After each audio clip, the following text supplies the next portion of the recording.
फैज़ हमीद नहीं बचेंगे और 9 मई में जो मुलव्विस था उसके दिन भी अब करीब ही।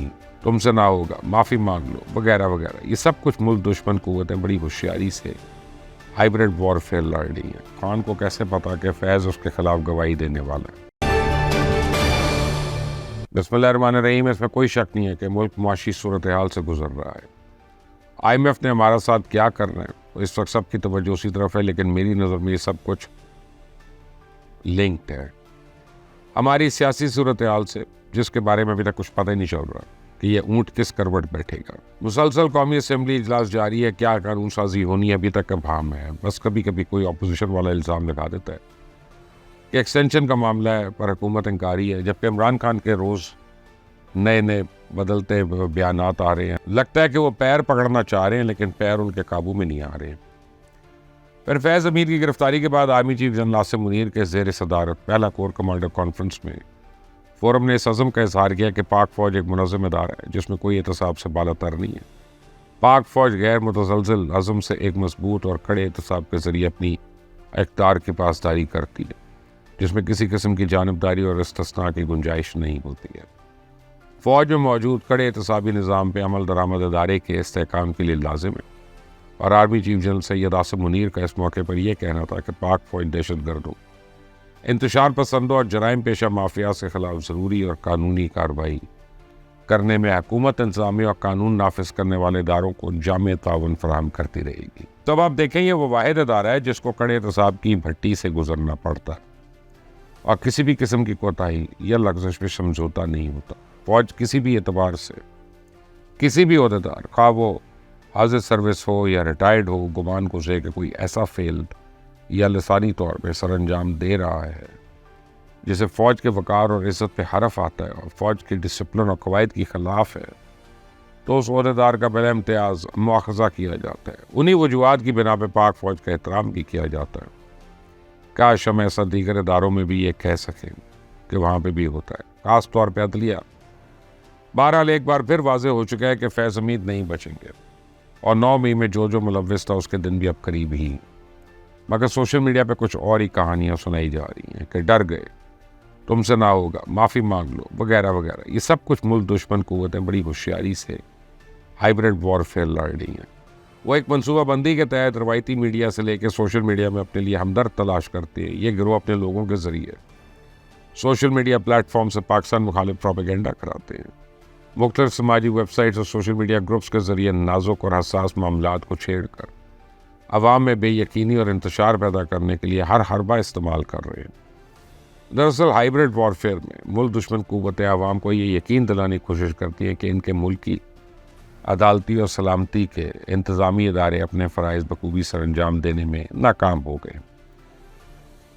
अफसोस ये है कि अंदरूनी तौर पर कुछ सियासी कुव्वतें भी दानिस्ता या नादानिस्ता तौर पर मुल्क दुश्मन कुव्वतों के प्रोपेगेंडा को आगे बढ़ा रही हैं। तो अगर कोई भी सियासी जमात, कहा वो अवाम में कितनी मकबूल क्यों ना हो, जब ऐसा खेल खेलेगी तो इससे मुल्क की सलामती और रियासत के मुहाफ़िज़ अदारों के वजूद और कारकर्दगी के बारे में शुकूक व शुबहात पर मबनी सवालात उठेंगे। तो लाजमी है कि ऐसी जमातों की क़यादत और इनके सहूलतकारों पर नज़र रखना फिर लाजमी हो जाए।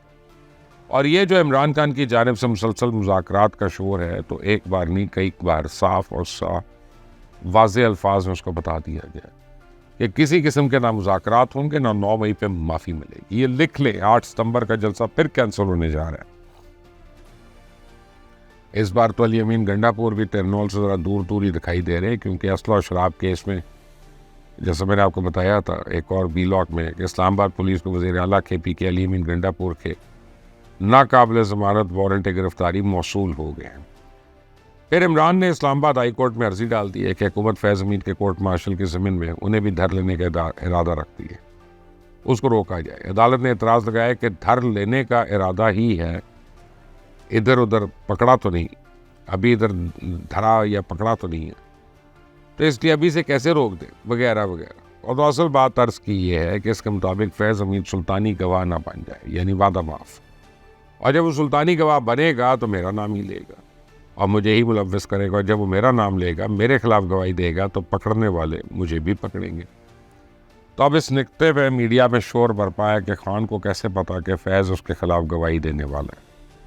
उसके ख़िलाफ़ सुल्तानी गवाह बनने वाला है। तो मैं इतना जानता हूँ, अगर तहरीक इंसाफ को कुछ मिल रहा हो तो माफ़ी मांग लेगी, लेकिन अभी सूरत हाल यह है कि माफ़ी के जवाब में कुछ मिल नहीं रहा।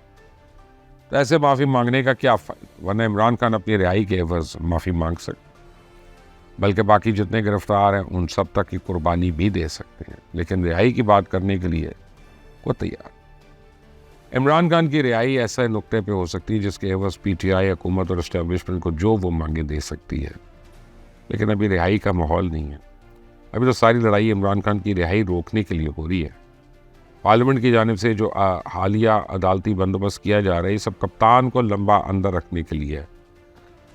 लिहाजा रिहाई मुज़ाकरात का एजेंडा हो ही नहीं सकता। हुक्मरान इत्तेहाद के लिए बड़ा मसला जुडिशरी है। हुक्मरान इत्तेहाद और इस्टेब्लिशमेंट इस हवाले से कानून साजी बल्कि आइन साजी करना चाहते।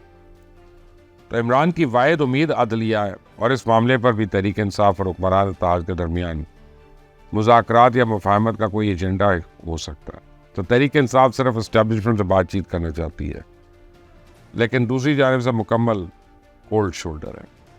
इमरान की मुसलसल कोशिश है कि इस्टेब्लिशमेंट के नुमाइंदों को दबाव में लाकर मुज़ाकरात की मेज़ पर ले आए और उनके खिलाफ जारियाना मुहिम चलाकर उनको अपनी हिमायत में लाना चाहते हैं, लेकिन इनकी ये कोशिश अभी तक नाकाम है।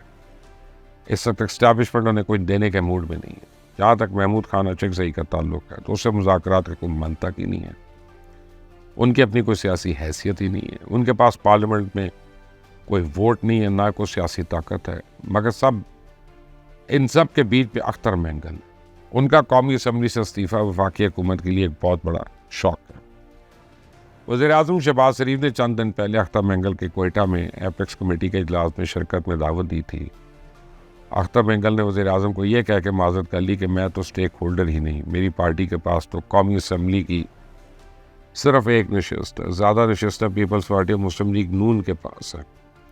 इसे वही स्टेक होल्डर्स हैं, बलूचिस्तान का मसला भी यही जमातें हल करें। एपेक्स कमेटी के इजलास में शिरकत से अख्तर मेंगल का इनकार खतरे की घंटी थी, लेकिन हुकूमत को उस घंटी की आवाज़ ही नहीं सुनाई थी, क्योंकि इस हुकूमत को अपनी हालत एक ऐसी घंटी की है जिसे कोई अपनी मर्जी के मुताबिक बजा रहा है। सवाल ये पैदा होता है कि पिछले साल तक अख्तर मेंगल की जमात शहबाज शरीफ की मखलूत हुकूमत में शामिल थी। सिर्फ एक साल में ऐसा क्या हुआ कि अख्तर मेंगल ना सिर्फ शहबाज शरीफ से मायूस हो गए, बल्कि उन्होंने कौमी असम्बली से भी इस्तीफ़ा दे दिया। तो इससे अख्तर मेंगल के इस्तीफ़े में मुस्लिम लीग नून के रहनुमा ख्वाजा साद रफ़ीक ने कहा है कि यह इस्तीफ़ा वफाक के लिए नेक शगुन नहीं है, लेकिन मरियम नवाज़ की निगरानी में चलने वाली मुस्लिम लीग नून के सोशल मीडिया ने अख्तर मेंगल को गद्दार और दहशतगर्दों का साथी करार दे दिया। तो मुस्लिम लीग नून दरअसल बस्ती पंजाब के जमात बन चुकी है, और इसके कई हामी आजकल पंजाबी कार्ड खेलने की कोशिश में मसरूफ़ है। पंजाबी ज़ुबान और पंजाबी कल्चर से मोहब्बत बड़ी अच्छी चीज़ है, लेकिन पंजाबियत के नाम पर दूसरी कौमों के ख़िलाफ़ नफ़रत उभारना ये बहुत ख़तरनाक चीज़ है, और मैं इसको सपोर्ट नहीं कर सकता। लेकिन आप क्या हमें सपोर्ट करेंगे? इस चैनल को सब्सक्राइब करें, बेल आइकॉन को प्रेस करें। अंटिल द नेक्स्ट टाइम, अल्लाह हाफ़िज़।